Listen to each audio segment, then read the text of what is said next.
እሙዬ መልእክቴን አስተላልፊ። ስላንቺ ትንሽ ምለው ነገር አለኝ።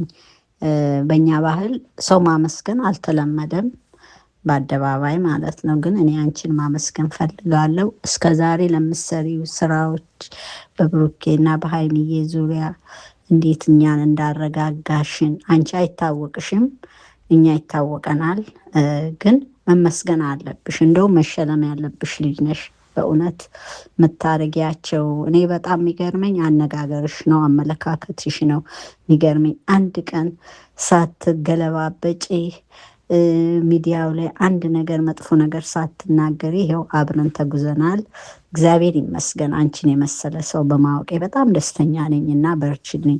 ለወደፊትሽ በጣም ብዙ የታመቀ አቅም አለሽ አንቺ ጋር ያለ በጣም ብዙ ሰው የሚያድን ብዙ እህቶችሽን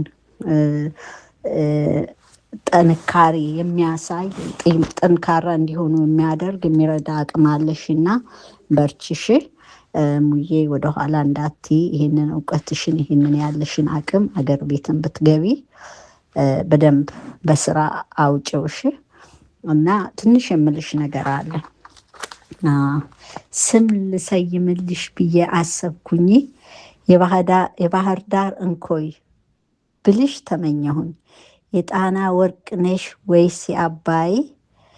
በሰዎች ልብ ውስጥ ደምቀሽ ምትታይ፣ ልቤን የማረክሽው ሌላ ሰው እንዳላይ። የመልክሽ ማማሩ ትልቅ መልእክት አለው፣ ከውስጥም ከውጭም አሟልቶ የሰራው። ባነጋገርሽ ነው ሁሉም ይማረከው። እሙዬ ውቢቷ የቅምጥሌ እህት፣ አንቺ የልጅ አዋቂ ያስተዳደግ ውጤት፣ በሀገሬ ምድር እንደ አንቺ ያለውን ፈጣሪ ያብዛላት። ትዝ ይለኛል ያኔ አንቺን ሳዳምጥ፣ አነጋገርሽ ነው ሁሉም የሚመስጥ። የብዙ እህቶችሽ ጉልበት ስለሆንሽ፣ አንቺን የመሰለ ከቶም እንዳናጣሽ። ይሄው ነው መልእክቴ ማስታወሻ ይሁንሽ። ከቶም በሆይ ሆይታ ማትለዋወጪ፣ ሁሌም በሚዲያው አንቺ ተደመጪ። ከምወድሽ ኒኒ የኔ መቤት በርችልኝ። እግዚአብሔር ትልቅ ነገር የተባለውን ነገር ያርግልሽ። ሰክሰስሽን ነው የምመኘው።